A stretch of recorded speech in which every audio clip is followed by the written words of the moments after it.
Yun mga idol, ang ulam ko. Ulo ng tambakol, pichay. Mas lagyan ko ng mga lamas.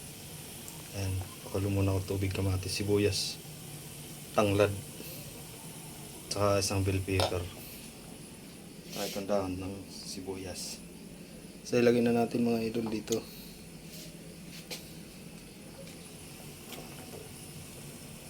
Ayan, mga idol, pakuluan natin yan.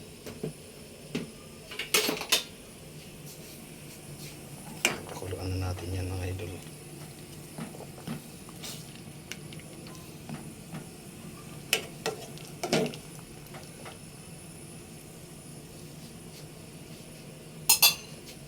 Mga idol, yung ulam ko sa hapunan.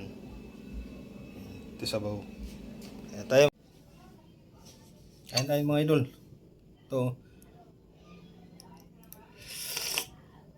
Usok-usok pa mga idol. Oh.